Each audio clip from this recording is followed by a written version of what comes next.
പ്രിയമുള്ളവരെ നമസ്കാരം. പുതിയൊരു വീഡിയോയിലേക്ക് സ്വാഗതം. ജെം സ്റ്റോൺസിനെ കുറിച്ചും ഡയമണ്ട്സിനെ കുറിച്ചും ഞാൻ ഓരോ വീഡിയോകളിലും പ്രതിപാദിച്ച് വരുന്നുണ്ട്. അതിൻ്റെ ഭാഗമായി ഇന്നത്തെ വീഡിയോയിൽ ഞാൻ ഡയമണ്ടിൻ്റെ ഏറ്റവും മൂല്യമുള്ള പ്രീഷ്യസ് ഡയമണ്ട്സിൽ പെടുന്ന categories, VS categories, VS1 categories ഒക്കെ വരുന്ന ഏറ്റവും റെയറായിട്ടുള്ള റെഡ് ഡയമണ്ടിനെ കുറിച്ചിട്ടാണ് ഞാനിന്ന് പ്രതിപാദിക്കുന്നത്. റെഡ് ഡയമണ്ട് എന്ന് പറയുന്നത് ഏറ്റവും മനോഹരമായി കാണുന്ന കാർബണിൻ്റെ റിഫ്ലക്ഷൻ പ്രകൃതി അനുഗ്രഹിച്ച് തന്നിട്ടുള്ള ഏറ്റവും നല്ല രീതിയിൽ ഡയമെൻഷൻ പ്രൊവൈഡ് ചെയ്യുന്ന ഒരു ഡയമണ്ടാണ്. വേൾഡ് മോസ്റ്റ് എക്സ്പെൻസീവ് കളേർഡ് ഡയമണ്ടാണ് റെഡ് ഡയമണ്ട് എന്ന് പറയുന്നത്. അപ്പോൾ ഒരുപാട് ചോദ്യങ്ങളുണ്ടായിരുന്നു, ഡയമണ്ട്സിൽ എങ്ങനെയാണ് വിവിധ ഇനം കളർ വരുന്നത്. കഴിഞ്ഞ വീഡിയോയിൽ ഞാനത് കൃത്യമായിട്ട് പറഞ്ഞിട്ടുണ്ടായിരുന്നു. കാർബൺ ഫോർമുലയുടെ അടിസ്ഥാനത്തിലാണ് വിവിധ കളർ ചേഞ്ചുകൾ കാർബൺ ഫോർമുലയുമായിട്ട് പ്രഷറിൽ ഉണ്ടാകുന്ന വേരിയേഷൻ്റെ ഭാഗമായി പ്രകൃതി അനുഗ്രഹിച്ച് തരുന്നതാണ് ഈ കളേഴ്സ്. അതിലേറ്റവും നല്ല കാറ്റഗറീസിൽ പെടുന്ന ഫസ്റ്റ് ക്വാളിറ്റി എന്ന് പറയുന്നത്, മാർക്കറ്റിൽ മോസ്റ്റ് എക്സ്പെൻസീവായിട്ട് കാണപ്പെടുന്നത് ഒരു 10 കാറ്റഗറീസ് ഉണ്ട്. അതിൽ ഫസ്റ്റ് വരുന്നതെന്ന് പറയുമ്പോൾ റെഡ് ഡയമണ്ടാണ്. സെക്കൻഡ് പോർഷൻ എന്ന് പറയുന്നത് ഗ്രീൻ ഡയമണ്ടാണ്. തേർഡ് എന്ന് പറയുന്നത് ബ്ലൂ ഡയമണ്ടാണ്. ഫോർത്ത് എന്ന് പറയുന്നത് പിങ്ക് ഡയമണ്ടാണ്. ഫിഫ്ത്ത് എന്ന് പറയുന്നത് ഓറഞ്ച് ഡയമണ്ടാണ്. സിക്സ്ത് എന്ന് പറയുന്നത് ബ്രൗൺ പർപ്പിൾ ഡയമണ്ടാണ്. സെവൻ എന്ന് പറയുന്നത് ബ്രൗൺ ആണ്. 8 എന്ന് പറയുന്നത് യെല്ലോ ആണ്. 9 എന്ന് പറയുന്നത് പർപ്പിൾ ഷെയ്ഡായിട്ടുള്ള ബ്രൗണിഷ് ഷെയ്ഡിലും പർപ്പിൾ ഷെയ്ഡിനും ഇടയിൽ വരുന്നതാണ്. 10th എന്ന് പറയുന്നത് വൈറ്റ് ആണ്. അപ്പോൾ ഈ ഡയമണ്ട്സ് എപ്പോഴും അതിൻ്റെ ക്യാരറ്റിന് ആനുപാതികമായിട്ടാണ് അതിൻ്റെ റേറ്റ് നിശ്ചയിക്കപ്പെടുന്നത്. 1 ക്യാരറ്റ് മുതൽ 5 ക്യാരറ്റ് വരെ ഉള്ളതിന് പ്രീഷ്യസ് ആണെങ്കിൽ, ഏറ്റവും ഹൈ ക്വാളിറ്റി ആണെങ്കിലും ഒരു റേറ്റും, 5ന് മുകളിൽ 10th വരെ വരുന്നുണ്ടെങ്കിൽ വേറൊരു റേറ്റും, 10th മുകളിലാണെങ്കിൽ മോസ്റ്റ് എക്സ്പെൻസീവുമാണ് നാച്ചുറൽ ഡയമണ്ട്സ്. അപ്പോൾ ഇതിൽ റെഡ് ഡയമണ്ട് എന്ന് പറയുന്നത് എങ്ങനെയാണ് ഇതിലേക്ക് റെഡ് വരുന്നത്, അത് നമ്മൾ കൃത്യമായിട്ട് അനലൈസ് ചെയ്യണം. കാര്യം ഇത്രയും ബ്യൂട്ടിഫുള്ളായിട്ട്, ഇത്രയും മനോഹരിതയോടുകൂടി പ്രപഞ്ചം നമുക്ക് സൃഷ്ടിച്ച് തരുന്നൊരു സാധനമാണ് ഈ റെഡ് ഡയമണ്ട് എന്ന് പറയുന്നത്. അതുപോലെ തന്നെ ഗ്രീനും അത്രയും മോസ്റ്റ് ബ്യൂട്ടിഫുള്ളാണ്. അതുപോലെ തന്നെ ബ്ലൂവും അതിനെക്കാട്ടി ബ്യൂട്ടിഫുള്ളാണ്. പിങ്കും, എല്ലാ ഡയമണ്ട്സിൻ്റെ ഏത് വേർഷൻ എടുത്താലും അതിൻ്റെ റിഫ്ലക്ഷൻ കൊണ്ട് അത് വളരെ ബ്യൂട്ടിഫുള്ളാണ്. അപ്പോൾ ഞാനിതിനെക്കുറിച്ച് കൃത്യമായിട്ട് പറയുന്നത് സ്ട്രക്ചറൽ ഫ്ലോ എന്ന് പറയുന്ന സ്ട്രക്ചറൽ ഫ്ലോസ് ഓഫ് ആറ്റംസിൻ്റെ മോളിക്യൂൾ ഫോർമേഷനിലുണ്ടാകുന്ന കൃത്യമായിട്ടുള്ള വ്യതിചലനമാണ് carbon content, structural flow of molecules. അത് കഴിഞ്ഞതിന് ശേഷം ഈ കാർബണും ഈ മോളിക്യൂൾസും കൂടി ഫോർമേഷനിൽ രൂപാന്തരപ്പെട്ട് നാച്ചുറലായിട്ട് പ്രൊവൈഡ് ചെയ്യുന്നതാണ് ഈ റെഡ് ഡയമണ്ടിലുണ്ടാകുന്ന മിനറൽസ് കോമ്പിനേഷൻ. അപ്പോൾ ഈ റെഡ് ഡയമണ്ട് എന്തിനാണ് ധരിക്കുന്നതും കൂടി അറിയണം. നമ്മൾ റെഡ് ഡയമണ്ട് ധരിക്കാൻ വേണ്ടി സാധിക്കത്തില്ല. എന്നാലും ഈ റെഡ് ഡയമണ്ട് എന്ന് പറയുന്നത് ഏറ്റവും റെയറസ്റ്റ് ആയിട്ടുള്ള രീതിയിൽ നമുക്ക് പ്രകൃതി തരുമ്പോൾ അത് നമുക്ക് ധരിക്കുക എന്നുള്ളത് ഒരു ഭാഗ്യമായിട്ട് ചിന്തിച്ചാൽ തന്നെ പ്രപഞ്ചത്തിൻ്റെ ഏറ്റവും കൂടുതൽ ആകർഷണീയതയിൽ വളരെ ഇമ്പോർട്ടൻ്റ് ഉള്ള സാഹചര്യമാണ്. നമുക്ക് എന്തിനോടും ഒരു ആകർഷണീയത ഉണ്ടാവും. ആകർഷണീയതയാണ് ജീവിതത്തിൻ്റെ മറുവശം എന്ന് ഞാൻ വിശ്വസിക്കുന്നു. നമ്മുടെ ജീവിത വിജയത്തിൻ്റെ പ്രധാനപ്പെട്ട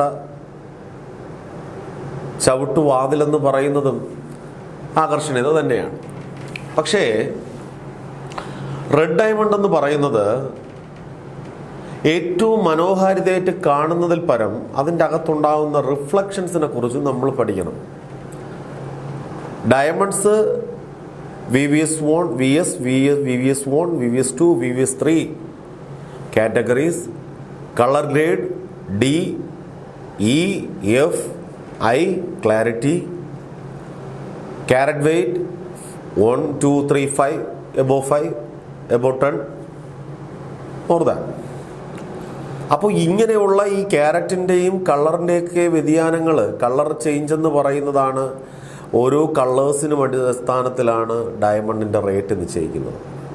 ഈ കളർ എന്ന് പറയുന്നത് ഇപ്പം വൈറ്റ് ഡയമണ്ട് എന്ന് പറഞ്ഞ് ഫ്ലൂറസെൻ്റ് 50% മുകളിലാണെങ്കിൽ ആ ഫ്ലൂറസെൻ്റ് എന്ന് പറയുന്ന സാധനം ഡയമണ്ടിൽ ഉണ്ടെങ്കിൽ അത് അതിൻ്റെ റേറ്റിനെ ബാധിക്കും. എന്തുകൊണ്ടാണ്? ഫ്ലൂറസെൻ്റ് നില്ലായിട്ടുള്ളതിൽ മാത്രമേ റിഫ്ലക്ഷൻസ് കൂടുതലുണ്ടാകത്തുള്ളൂ. അപ്പോൾ മറ്റൊന്ന് ഡയമണ്ടാണ്, പക്ഷെ അതിൻ്റെ റിഫ്ലക്ഷൻസ് ഫ്ലൂറസെൻസ് 50 എബോ ആണെങ്കിൽ റിഫ്ലക്ഷൻസ് എപ്പോഴും കുറഞ്ഞിരിക്കും. അതായത് നമ്മൾ കാണുന്ന ഈ തിളക്കം, ഡയമണ്ടിൽ തിളക്കം ഡയമണ്ടേ തിളക്കമാണ്. തിളക്കമുണ്ടെങ്കിൽ മാത്രമേ ഡയമണ്ടിന് ആ മൂല്യമുള്ളൂ. മറ്റെല്ലാ ശിലകളിലും പോയി പ്രകാശം അടിക്കുമ്പോൾ എന്തുകൊണ്ടാണ് ഈ തിളക്കം ഉണ്ടാവാത്തത്? ഇപ്പോൾ നമ്മളവിടെ കോറികളുണ്ടല്ലോ, ഒരു പീസ് കഷ്ണം എടുത്തിട്ട് നമ്മളിങ്ങനെ നോക്കിക്കഴിഞ്ഞാൽ നമുക്ക് അതിൽ പ്രകാശം അടിക്കുമ്പോൾ എന്തുകൊണ്ടാണ് തിളക്കം ഉണ്ടാവാത്തത്? അപ്പോൾ ഇത് ദൈവം നമുക്ക് വേണ്ടി സൃഷ്ടിക്കുന്നതാണ്. അപ്പം ദൈവം സൃഷ്ടിക്കുന്നത് എന്തിനും അതിൻ്റെതായിട്ടുള്ളൊരു മനോഹാരിത ഉണ്ടെന്ന് ഞാൻ വിശ്വസിക്കുന്നു. ആ മനോഹാരിതയാണ് ഡയമണ്ട്സിൻ്റെ ഏറ്റവും പ്രധാനപ്പെട്ട കാതലായിട്ട് കാണപ്പെടുന്നത്. വേൾഡിൽ ഏറ്റവും കൂടുതൽ പ്രീഷ്യസ് ആയിട്ട് കാണുന്നതും ഏറ്റവും കൂടുതൽ ഇൻവെസ്റ്റ്മെൻറ്റ് മോഡായിട്ട് കാണുന്നതും ഏറ്റവും കൂടുതൽ ഫിനാൻഷ്യൽ സെക്യൂറായിട്ട് കാണുന്നത് ഡയമണ്ട്സിനെയാണ്. അപ്പോൾ ആ ഡയമണ്ട്സ് എന്ന് പറയുന്നത് നമ്മൾ മോസ്റ്റ് എക്സ്പെൻസീവും. നമ്മളെ സംബന്ധിച്ചിടത്തോളം ഈ ലോകത്ത് തന്നെ ഏറ്റവും കൂടുതൽ ഗോൾഡ് പർച്ചേസ് ചെയ്യുന്ന രാജ്യങ്ങളിൽ വരുന്നത് ഇന്ത്യ, ചൈന തുടങ്ങിയ 4-5 കൺട്രീസാണ്. എന്തുകൊണ്ടാണ്? ഉപഭോക്താക്കളുടെ എണ്ണം ക്രമാതീതമായി കൂടുന്നത് കാരണം ഗോൾഡ് എന്ന് പറയുന്ന ഉൽപ്പന്നം കൃത്യമായിട്ടുള്ള രീതിയിൽ പർച്ചേസ് ചെയ്യേണ്ടതായിട്ട് ഇന്ത്യ ഗവൺമെൻറ്റിന് അല്ലെങ്കിൽ ഇന്ത്യക്ക് വരുന്നു. നമ്മൾ കാരണം ചെയ്യുന്നുണ്ട്. ഈ ഗോൾഡിൻ്റെ ഉപയോഗം കൂടുന്നത് പോലെ തന്നെ അതുകൊണ്ട് ഇവിടെ ഡയമണ്ടിൻ്റെ ഉപയോഗം കൂടുതലാണോ അല്ലെങ്കിൽ കുറവാണോ എന്ന് ചോദിച്ചു കഴിഞ്ഞാൽ ഡയമണ്ടിൻ്റെ ഉപയോഗം നല്ല രീതിയിൽ നടക്കുന്നുണ്ട്. ഡയമണ്ട് എന്ന് പറയുന്ന നമ്മുടെ പ്രീഷ്യസ് ആയിട്ടുള്ള സ്റ്റോൺ ഇന്ത്യയുമായിട്ട് ഏറ്റവും അടുത്ത് നിൽക്കുന്നതാണ്. ഈ ലോകത്ത് എവിടെയൊക്കെ ഡയമണ്ട് ഉണ്ടെങ്കിലും അത് ഷേപ്പ് ചെയ്ത് അതിനൊരു മോസ്റ്റ് ബ്യൂട്ടിഫുൾ ഫേസിലേക്ക് എത്തിക്കുക എന്നുള്ളത് ഇന്ത്യയിലേക്ക് വന്നാലേ സാധിക്കൂ എന്നുള്ളതാണ് അതിൻ്റെ വാസ്തവം. അപ്പോൾ ഈ ഡയമണ്ട് റെഡ് എന്ന് പറയുന്നത് റെയറസ്റ്റ് റെയറാണ്, ദ മോസ്റ്റ് എക്സ്പെൻസീവാണ്. ഒരു പീസ് പോലും നമുക്ക് കിട്ടാനുള്ള ചാൻസ് ഉണ്ടെങ്കിൽ ദൈവാനുഗ്രഹം, ഈശ്വരാനുഗ്രഹം എന്നൊക്കെ പറയാൻ പറ്റും. ഗ്രീൻ എന്ന് പറയുന്നത് നമുക്ക് ഒരു 1 to 10 ക്യാരറ്റൊക്കെ അവൈലബിലിറ്റി ഉണ്ട്. അത്ര റെയറസ്റ്റ് അല്ലെങ്കിൽ 2 പോർഷൻ ആണെങ്കിലും നമുക്ക് ഇന്ത്യയിൽ അത് അവൈലബിലിറ്റി ഉണ്ട്. അതേ സമയത്ത് 3rd പോർഷനിൽ നിൽക്കുന്ന ബ്ലൂ ഡയമണ്ട് എന്ന് പറയുന്നത് നമുക്ക് അവൈലബിലിറ്റി വളരെ കുറവാണ്. 4ാം സ്ഥാനത്ത് നിൽക്കുന്ന പിങ്ക് ഡയമണ്ട് എന്ന് പറയുന്നത് ഒരു 10% അവൈലബിലിറ്റി ഉണ്ടെന്ന് പറയാം നമുക്കിന്ന് ഇന്ത്യയിൽ. അപ്പോൾ ഓരോന്നും ഇപ്പോൾ വൈറ്റ് ഡയമണ്ട് ആണെങ്കിൽ more than 25% is available for here. അപ്പോൾ നമ്മൾ ഓരോന്നും കൃത്യമായിട്ടുള്ള രീതിയിൽ ഡയമണ്ട്സിൻ്റെ ഓരോ ഘടനയ്ക്കനുസരിച്ച് ലാബ് സർട്ടിഫൈയോട് കൂടി അത് വെരിഫൈ ചെയ്യുമ്പോൾ അത് നമുക്ക് കൃത്യമായിട്ട് ബോധ്യപ്പെടുന്ന അടിസ്ഥാനത്തിലാണ് ഓരോ ഡയമണ്ട്സിനെ കുറിച്ചുള്ള സെക്ഷൻ തന്നെ. അത് ഈ ഡയമണ്ട്സിനെ കുറിച്ച് നമ്മൾ പഠിക്കുക എന്ന് പറയുന്നത് ഏകദേശം 1 വർഷം കൊണ്ടോ 2 വർഷം കൊണ്ടോ സാധിക്കുന്ന ലോങ് ജേണി അല്ല. നമുക്കതിൻ്റെ ഇൻക്ലൂഷൻസ് എന്താണ്, അതിൻ്റെ കളർ ഗ്രേഡ് എന്താണെന്ന് പോലും ഐഡൻറ്റിഫൈ ചെയ്യാൻ നമ്മൾ ഭയങ്കരമായിട്ടുള്ള രീതിയിൽ കെയർഫുൾ ആയിട്ടുള്ള സ്റ്റഡി ദ മെറ്റീരിയൽ തിങ്സ്. എങ്ങനെയാണ് അതിൻ്റെ ഓരോ മൂല്യങ്ങൾ നിശ്ചയിക്കപ്പെടുന്നത്? അപ്പോൾ ഈ ഡയമണ്ടിന് മൂല്യങ്ങൾ നിശ്ചയിക്കുന്നത് ഞാൻ നേരത്തെ പറഞ്ഞിട്ടുണ്ട്. ഡയമണ്ടിൽ മൂല്യം നിശ്ചയിക്കുന്നത് റാപ്പ് റിപ്പോർട്ട് പ്രകാരമാണ്. ഒരു ഡയമണ്ട് ഉണ്ടെങ്കിൽ അതിന് എത്ര ക്യാരറ്റ് ഉണ്ട്, ആ ക്യാരറ്റിന് ആനുപാതികമായ റേറ്റ് എത്രയെന്ന് ദ വേൾഡ് റാപ്പ് റിപ്പോർട്ട് പ്രകാരം ഓരോ ഡയമണ്ടിൻ്റെ വില നിശ്ചയിക്കുന്നു. അതാണ് ഡയമണ്ട് മർച്ചൻ്റുമാർ എല്ലാ പേരും ആ വിലയുടെ ആനുപാതികമായിട്ടുള്ള രീതിയിൽ തന്നെയാണ് ക്രയവിക്രയങ്ങൾ നടത്തിക്കൊണ്ടിരിക്കുന്നത്. അപ്പോൾ ഈ ഡയമണ്ട് എപ്പോഴും നമ്മൾ ഓരോ ഡയമണ്ട്സിനും സ്പെഷ്യലായിട്ടുള്ള ഘടന കളറിൽ ഉണ്ടാവുന്നത് പോലെ കല്ലുകളിലും ജെം സ്റ്റോൺസിലും ആ ഘടനയുണ്ട്. അപ്പോൾ ഇത് ഒരു മൈനിൽ കിട്ടണമെന്നില്ല, എല്ലാ മൈനുകളിലും ഇപ്പോൾ റെഡ് ഡയമണ്ട് കിട്ടണമെന്നില്ല. റെഡ് ഡയമണ്ട് എന്ന് പറയുന്ന വേൾഡിൽ തന്നെ ഒരു 5% പോലും അവൈലബിലിറ്റി ഉണ്ടോ എന്ന് ചോദിച്ചാൽ എൻ്റെ പരിമിതമായ അറിവ് വെച്ച് 5% അവൈലബിലിറ്റി ഇല്ല എന്ന് ഞാൻ പറയും. അത്രയ്ക്ക് റയറാണ്. ഇത് ഏറ്റവും അടിത്തട്ടിലേക്ക് പോകുമ്പോൾ രൂപാന്തരപ്പെടുന്നതാണ്. പുറം പാളികളിൽ നിന്നോ പുറത്തു നിന്നോ ഭൂമിയുടെ 3ാമത്തെ ലെയറിൽ നിന്നൊന്നും നമുക്കൊരിക്കലും റെഡ് ഡയമണ്ട് കിട്ടത്തില്ല. പക്ഷേ റെഡ് ഡയമണ്ട് എന്ന് പറയുന്നത് ഏറ്റവും പ്രീഷ്യസ് ആയിട്ടുള്ള ഏറ്റവും മനോഹാരിതയുള്ള, ഏറ്റവും നല്ല രീതിയിലുള്ള എന്താ പറയുക റിഫ്ലക്ഷൻ സ്രോതസ്സുള്ള ഒന്നാണ് റെഡ് ഡയമണ്ട്. അതുപോലെ തന്നെയാണ് എല്ലാ ഡയമണ്ട്സിൻ്റെയും ഫസ്റ്റ് ക്വാളിറ്റി എന്ന് പറയുന്നത് ഏറ്റവും മനോഹാരിതയുള്ള റിഫ്ലക്ഷൻ ബേസ് കൂടുതലുള്ളതായിരിക്കും. അങ്ങനെ റിഫ്ലക്ഷൻ ബേസ് കൂടുന്നതിനനുസരിച്ച് ഡയമണ്ടിൻ്റെ അകത്തുണ്ടാകുന്ന വ്യതിചലനങ്ങൾ അത് നമ്മൾ മനസ്സിലാക്കണം. നമ്മളെപ്പോഴും ഒരു ഡയമണ്ട് എടുത്തു കഴിഞ്ഞാൽ ആ ഡയമണ്ട് കയ്യിൽ വെച്ചതിന് ശേഷം അതിങ്ങനെ നോക്കുമ്പോൾ അതിൽ ലൈറ്റ് അതിലേക്ക് പതിക്കുമ്പോൾ ഉണ്ടാകുന്ന റിഫ്ലക്ഷൻ ഉണ്ട്. ഈ റിഫ്ലക്ഷൻ എന്തിനാനുപാതികമായിട്ടാണ്? ഈ റിഫ്ലക്ഷൻ കൃത്യമായിട്ടുള്ള ആനുപാതിക പ്രക്രിയ അവിടെ നടക്കുന്നുണ്ട്. എന്താണ്? ഫ്ലൂറസെൻ്റ് നിൽ എന്നുള്ളൊരു ഡയമണ്ടിൽ മാത്രമേ ഏറ്റവും നല്ല രീതിയിലുള്ള റിഫ്ലക്ഷൻ കാണൂ. അതുകൊണ്ടാണ് ലാബ് എപ്പോഴും അവർ കാറ്റഗറീസ്ഡ് അനുസരിച്ചിട്ട് ഓരോ കാറ്റഗറീസ് വെച്ചിട്ടുണ്ട്. കളർ ഗ്രേഡ് ഡി വരുന്നത്, കളർ ഗ്രേഡ് എഫ് വരുന്നത്, കളർ ഗ്രേഡ് ഐ വരുന്നത്, ജെ വരുന്നത്. അപ്പോൾ ഈ ഓരോ കളർ ഗ്രേഡ് അനുസരിച്ചും ഇതിൻ്റെ റേറ്റിന് വ്യതിയാനം സംഭവിക്കുകയാണ്. ഇപ്പോൾ VVS1 category D colour grade D വരുന്നതിനുള്ള റേറ്റ് അല്ല VVS1 കളർ ഗ്രേഡ് ഇ വരുന്നതിന്. അപ്പോൾ ഈ കളർ ചേഞ്ചിന് ആനുപാതികമായിട്ടുള്ള രീതിയിൽ ഫ്ലൂറസെൻ്റ് അവിടെ ഹൈ ആവും. ഇപ്പോൾ ഡി എന്ന് പറയുമ്പോൾ ഫ്ലൂറസെൻ്റ് നില്ലായതുകൊണ്ട് കളർ ഇറ്റ്സ് ഹൈ.